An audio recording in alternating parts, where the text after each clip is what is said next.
Now moving on to next topic, dimension. Exam के point of view में unit और measurement में सबसे इंपॉर्टेंट टॉपिक यही है, dimension. This is the important question, हमेशा इधर ही से आता है। ठीक है, सो डायमेंशंस होता क्या है?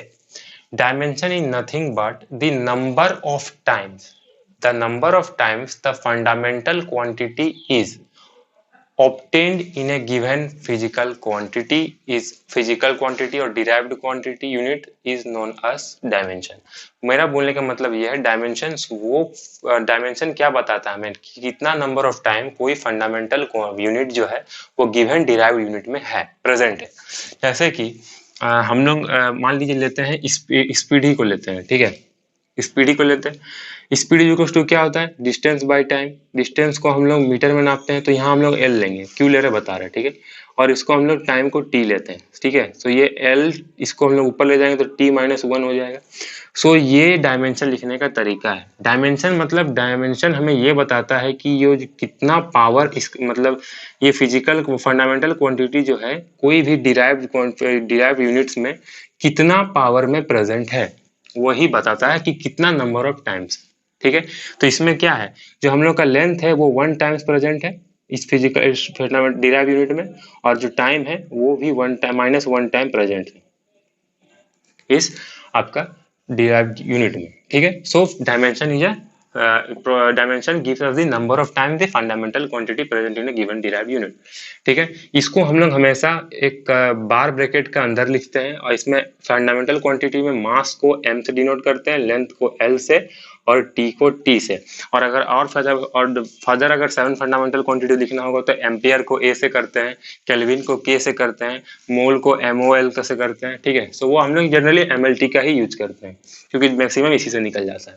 सो इसको हम लोग यहाँ पावर लिख देते हैं। ठीक है, जब हम लोग इसको यहाँ पावर से डिनोट करेंगे कोई भी डिराइव्ड यूनिट में कितना पावर में है, तो वही उसका डायमेंशन लिखने का तरीका, यही है डायमेंशन फॉर्मूला।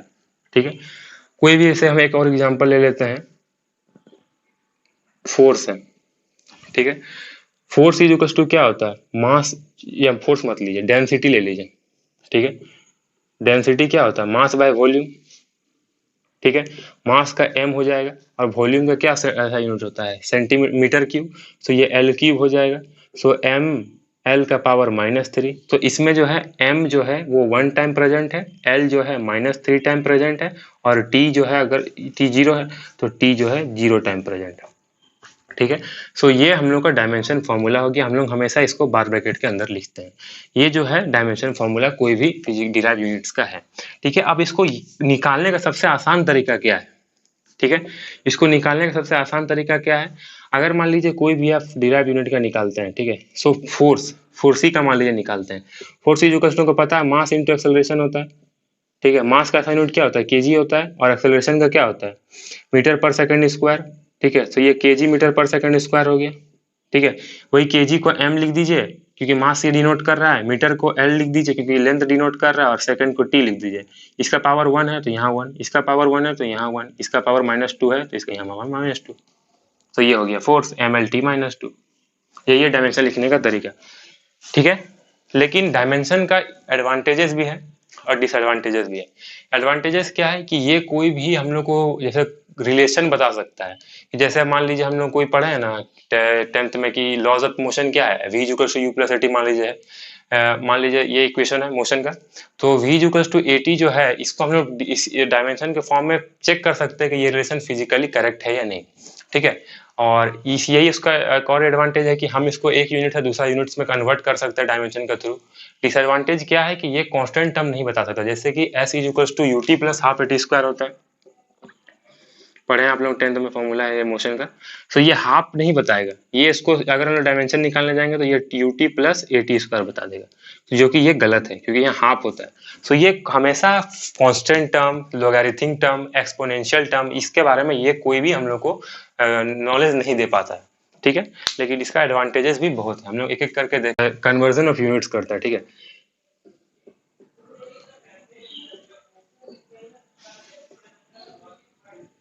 ठीक है, अगर हम लोग को कोई फिजिकल क्वांटिटी x दिया है, ठीक है, उसका हम लोग यूनिट 1 से यूनिट 2 में कन्वर्ट करना चाह रहे हैं, ये दो इसका ही यूनिट है।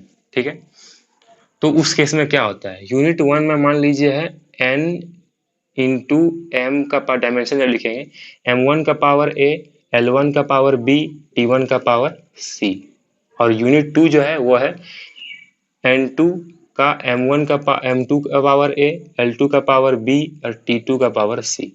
सो ये क्या बोलता है, ये हाँ यहाँ पे u1 यूनिट नहीं है, ये फिजिकल क्वांटिटी, इसी को इसी तरह लिखते हैं क्योंकि हम लोग बताए थे एम एन इंटू यूनिट होता है। सो ये जो बोलता है कि n2 जो होता है, ठीक है, वो n1 into m1 by m2 का पावर a, ठीक है, l1 बाई l2 का power b, t1 by t2 का पावर c होता है। ठीक है, ये फॉर्मूला है।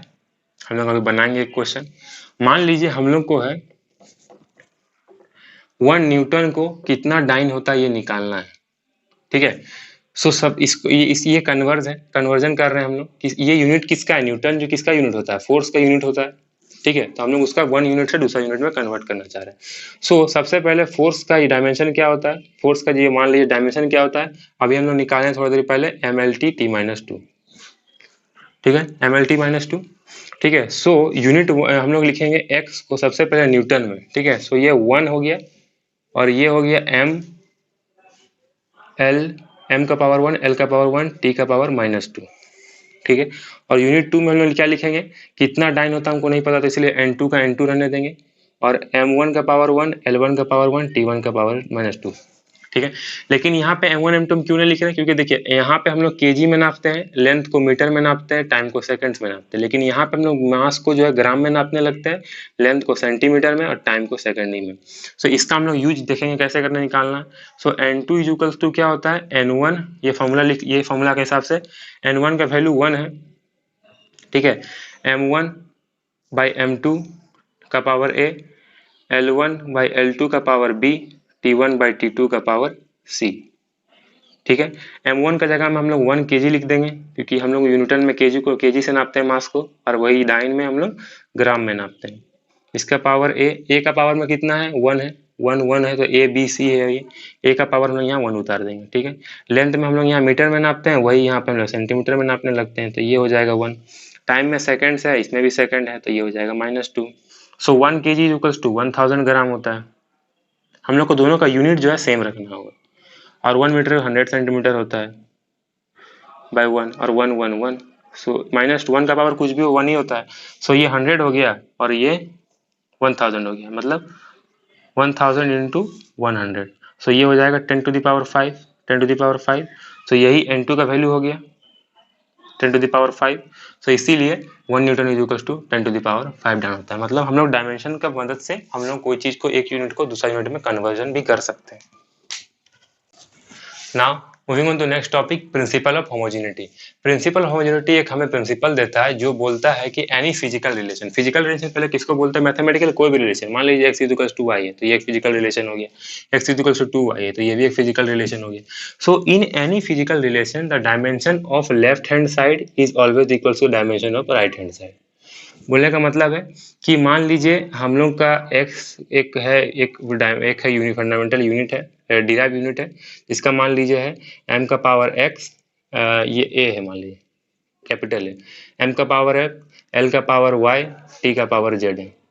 ठीक है, और b एक है जिसका है m का पावर c और आपका l का पावर d, t का पावर e है। ठीक है, अगर कोई फिजिकल रिलेशन में बताया गया कि a इक्वल्स टू b है, ठीक है, सो ये डायमेंशन भी सेम होना चाहिए।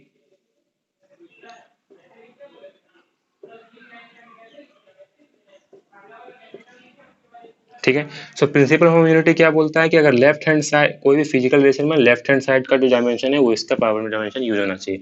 ये कब इक्वल होगा, जब इसका पावर सेम होंगे, तो यही होता है x is equals to c, y is equals to d, z is equals to e। मतलब इन एनी फिजिकल रिलेशन जो है, अगर फिजिकल रिलेशन में कोई दो को इक्वल किया हुआ तो इसका जो पावर डायमेंशन का वो हमेशा सेम होता है। इसका हेल्प से जो है हम लोग कोई भी फिजिकल रिलेशन प्रूव कर सकते हैं। ठीक है, जैसे हम लोग f is equals to mm पढ़े, ये सही है कि गलत, हम कैसे यूज करें। तो हमको पता है फोर्स का कितना होता है, MLT-2 डायमेंशन होता है, मास का क्या होता है m होता है, और एक्सेलरेशन का क्या होता है LT-2, क्योंकि सबका मीटर पर सेकंड होता है, मीटर पर सेकंड स्क्वायर होता है, तो मीटर का जगह में l और टाइम का जगह में -2। सो इधर हम लोग का लेफ्ट हैंड साइड में क्या हो जाएगा, M L T minus two, ठीक है, और उसी का राइट हैंड साइड में M into L T minus two. तो इसी को अगर हम लोग एक साथ लिखेंगे तो ये हो जाएगा एम का पावर 1, एल का पावर 1, टी का पावर माइनस टू, एम का पावर 1, एल का पावर 1, टी का पावर माइनस टू। सो देखिए दोनों का पावर सेम है दोनों तरफ का। सो ये रिलेशन है वो सही है। तो इसी से प्रिंसिपल ऑफ होमोजेनिटी की हेल्प से जो हम लोग कोई भी चेक कर सकते हैं कोई रिलेशन सही है या गलत है, और फॉर्मूला इक्वेशंस भी हम लोग इसी से डिराइव कर सकते हैं। Now moving on to next topic, significant figure. Significant figure जो है हमेशा एग्जाम में आते रहता है 1 और 2 मार्क्स का, हमेशा जनरली क्वेश्चन बनता है इससे, ठीक है। तो सिग्निफिकेंट फिगर क्या है, सिग्निफिकेंट नंबर में हम लोग सिर्फ सर्टेन डिजिट्स को लेते हैं, अनसर्टेन को छोड़ देते हैं, क्योंकि अनसर्टेन को नहीं लेते हैं, सर्टेन को ही लेते हैं सिर्फ, ठीक है, अनसर्टेन को नहीं, we are neglect also, we neglect it, okay. So certain figure, significant figure में जनरली हम लोग जीरो को ही नहीं लेते हैं, लेकिन ये बहुत जगह में मिलता है। वैसे कभी कोई 2 नंबर का बीच में हो सकता है, कोई 2 नंबर का पहले हो सकता है, कोई 2 नंबर का पीछे हो सकता है, पॉइंट से इधर हो सकता है, पॉइंट का पीछे हो सकता है। तो हम लोग एक एक करके डिस्कस करते हैं। If it lie between 2 non digit number, non zero number, ठीक है, मान लीजिए अगर 407 है, ठीक है, ठीक है, अगर ये जीरो जो है कभी भी कोई नॉन जीरो नंबर का बीच में आएगा तो ये सिग्निफिकेंट फिगर में जीरो जो है गिनाएगा, ठीक है। सो इसमें सिग्निफिकेंट फिगर अगर हम लोग को निकालना होता, एस डॉट एफ मान लीजिए लिखते हैं शॉर्ट फॉर्म में, तो ये हो जाता 3, ठीक है। अगर मान लीजिए ये पहले होता 0407, मतलब 427, ठीक है, 42, इसमें जीरो नहीं रहता, तो इसमें जीरो है, इसको तो हम लोग सिंपली ऐसे भी मैथ में हमेशा लिखते हैं, तो ये हमेशा 3 ही होता, मतलब आगे रहता तो नहीं गिना था, ठीक है। अगर ये पीछे होता तो जैसे 42700, जीरो 2 जीरो है, ये पीछे है, तो इसको हम लोग सिग्निफिकेंट फिगर में नहीं गिनेंगे, ठीक है। इसका सिग्निफिकेंट फिगर जो होगा सिर्फ 3 होगा, पीछे वाला जीरो हम लोग नहीं गिनेंगे, ओके। अब अगर ये डेसिमल्स का बात करें, ठीक है, डेसिमल्स का बात करें, तो अगर ये पॉइंट से जस्ट बाद हो, मतलब 00725, तो इसको हम लोग सिग्निफिकेंट फिगर में नहीं गिनेंगे जीरो को, पॉइंट का इधर इसका तो कोई मतलब ही नहीं है। ये दो जो जीरो है इसको हम लोग सिग्निफिकेंट फिगर में नहीं गिनेंगे, तो इसका सिग्निफिकेंट फिगर क्या हो जाएगा, 1 2 3, ठीक है।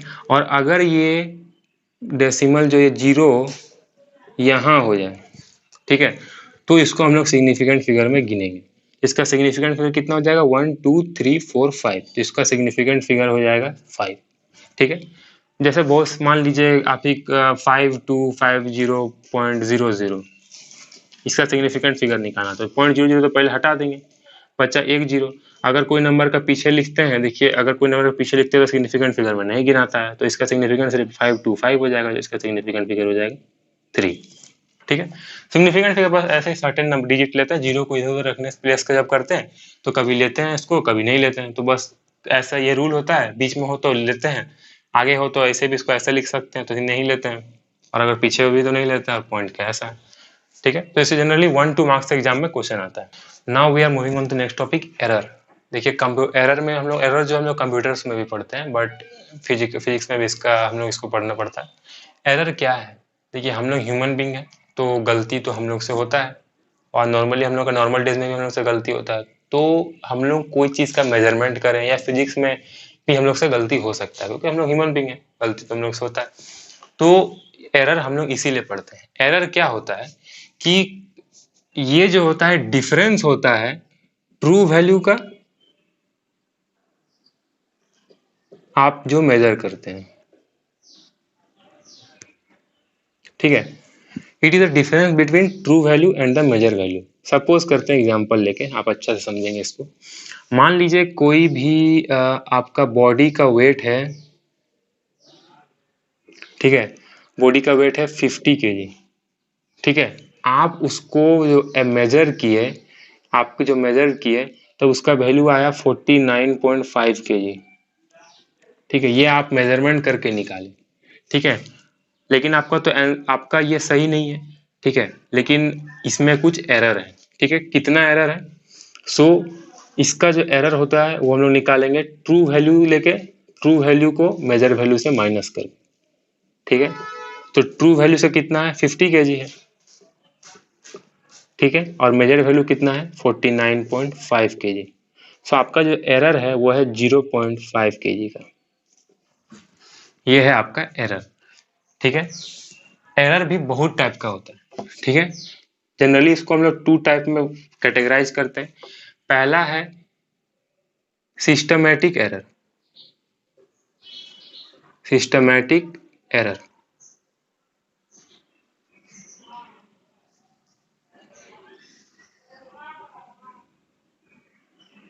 ठीक है, सिस्टमैटिक एरर। सिस्टमैटिक एरर को भी फर्दर हम लोग 3 कैटेगरी में और उसको कैटेगराइज कर देते हैं। पर्सनल एरर, इंस्ट्रूमेंटल एरर,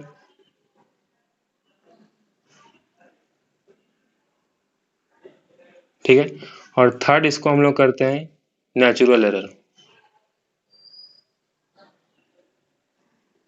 और जो एरर का सेकंड पार्ट है वो होता है रैंडम एरर। इसको हम लोग बारी बारी से समझते हैं। सिस्टमैटिक एरर वो एरर होता है जो सिस्टम, मतलब कुछ सिस्टम से प्रॉब्लम हो जाए, इंस्ट्रूमेंट में प्रॉब्लम हो जाए, आपसे प्रॉब्लम हो जाए, गलती हो जाए, ये मतलब इसका कोई आपका प्रोबेबिलिटी है कि ये हो सकता है। ठीक है, जैसे पर्सनल एरर। पर्सनल एरर कब होता है? पर्सनल एरर इसको जो कैटेगराइज करते हैं, पर्सनल एरर क्या है? ऐसा एरर जो आपका केयरलेसनेस के चलते हो जाए, आपका मिस्टेक्स का चलते हो जाए, उसको बोलेंगे पर्सनल एरर। मान लीजिए आप स्केल नाप रहे हैं, आप इसको परपेंडिकुलर नहीं देख के थोड़ा सा इंक्लाइन देख लिए, तो हो सकता है ये पर्सनल एरर है, आपका एरर है, आप गलती से किए, मिस्टेक किए। इंस्ट्रूमेंटल एरर क्या होता है? ये कोई इंस्ट्रूमेंट का एरर होता है। ठीक है, मतलब आप वर्नियर स्केल जब पढ़ेंगे आप अपने लैब में, तो देखिएगा उसमें भी कुछ एरर हो सकता है। पॉइंट टू पॉइंट आपका जो है स्लैब नहीं मिलेगा, ऊपर वाला जो है स्लाइड होता है वो नहीं टच नहीं करेगा ठीक से, तो वो एक इंस्ट्रूमेंटल एरर हो गया। नेचुरल एरर जो होता है वो नेचुरली हो जाएगा, इन्वायरमेंट का चलते। जैसे आप कोई चीज को टेम्परेचर का मेल्ट, कोई भी बॉडी का मेल्टिंग पॉइंट निकाल रहे हैं, ठीक है, सो आपका टेम्परेचर अगर ज्यादा रहा है, प्रेशर ज्यादा रहा है, तो हो सकता है वैरी करेगा। सो ये जो है नेचुरल एरर में आता है। रैंडम एरर क्या क्या होता है? सिस्टमैटिक एरर छोड़ के कुछ भी हो जाए तो वो रैंडम एरर में आ जाएगा। मतलब इसका कोई होने का कोई संभावना नहीं रहती, इसलिए इसको चांस एरर भी बोलते हैं। ठीक है, मतलब कोई इसका अनसर्टेनिटी है, मतलब कोई इसका रीजन नहीं है, अचानक ये कोई भी कैसे आ जाएगा आपको पता ही नहीं चलेगा, इसीलिए इसको रैंडम एरर बोलते हैं। यही है एरर का टाइप्स, और इसको इस टाइप से हम लोग डिफाइन करते हैं। ठीक है, now moving on to next topic, expression. हमको एरर जो निकालते हैं उसको हम लोग एक्सप्रेस करते हैं कि हम लोग का एरर कैसा है, मतलब कितना है। हम लोग जब आप लैब में कोई भी चीज़ का लेंथ या कोई भी चीज़ पर एक्सपेरिमेंट करोगे, तो हम लोग कोई भी चीज़ का वैल्यू एक बार नहीं निकालते, हम लोग भी कोई जो चीज़ का वैल्यू है उसको 4-5 बार निकालते हैं। ठीक है, और जब इसका फाइनल लिखते हैं आंसर, वो उसको मीन कर देते हैं इसका। जैसे 5 बार निकाले तो 5 से डिवाइड कर देंगे सारा को ऐड करके। सो हम लोग इसको मीन निकाल के करते हैं। ठीक है, तो सबसे पहले इसी तरह हम लोग इसको एक्सप्रेस कर कैसे करते हैं? Absolute error. ठीक है, एब्सोल्यूट एरर क्या होता है? ये इसमें सबसे पहले हम लोग ऑब्जर्वेशन का मीन निकाल लेते हैं। ठीक है, इट इज द मीन निकाल लेते हैं। ऑब्जर्वेशन आप जितना भी ऑब्जर्वेशन कर लो, 5 बार करोगे तो सबको ऐड करके 5 से डिवाइड कर दोगे तो ये मीन हो जाए। तो एब्सोल्यूट एरर को हम लोग एक्स आई लिखते हैं, एक्स डेल्टा एक्स आई, ये हो जाता है एक्स डैश से एक्स आई। ठीक है, मतलब मीन से हम लोग इसको ith ऑब्जर्वेशन को माइनस करते हैं, ये ट्रू वैल्यू इसको हम लोग ले चल मानते हैं कि मीन जो है ये ट्रू वैल्यू है। ठीक है, तो एरर का डेफिनेशन पढ़ा था, true value minus observe value, measured value. तो आप मेजर कर रहे हो हर एक आई ऑब्जर्वेशन में आई का, तो उसको हम लोग जब मीन से माइनस करते हैं तो ये हो जाता है एब्सोल्यूट एरर। अब है मीन एब्सोल्यूट एरर। ये क्या होता है ना, ये होता है, इसको हम लोग सबसे पहले डिनोट करते हैं डेल्टा एक्स डैश से। Mean absolute error is the summation of all the absolute error divided by n। मतलब ये जो आप निकालोगे एब्सोल्यूट एरर हर एक ऑब्जर्वेशन का, ये सबका समेशन और डिवाइडेड बाय n से होता है। तो इसमें i का वैल्यू आप जहां से निकाल रहे हो, जहां तक आप ले जा रहे हो। ठीक है, इसमें जो i का वैल्यू है वो i का 1 से आप जहां तक इसको ले जा रहे हो, जितना ऑब्जर्वेशन निकाले हो वहां तक होगा, डिवाइडेड बाय n। ठीक है, n कितना होता है? Number of observation. हो गया। अब हम लोग का तीसरा रिलेटिव एरर, इसको हम लोग डी एक्स से डिनोट करते हैं। ये क्या होता है? It is the ratio of mean absolute error divided by mean of the observation. ठीक है, ये आप मीन ऑब्जर्वेशन का जब आप मीन एब्सोल्यूट एरर को आप जब मीन से माइनस कर डिवाइड करते हो तो वही रिलेटिव एरर देता है। और इसी से एक और कॉन्सेप्ट आ जाता है, परसेंटेज एरर।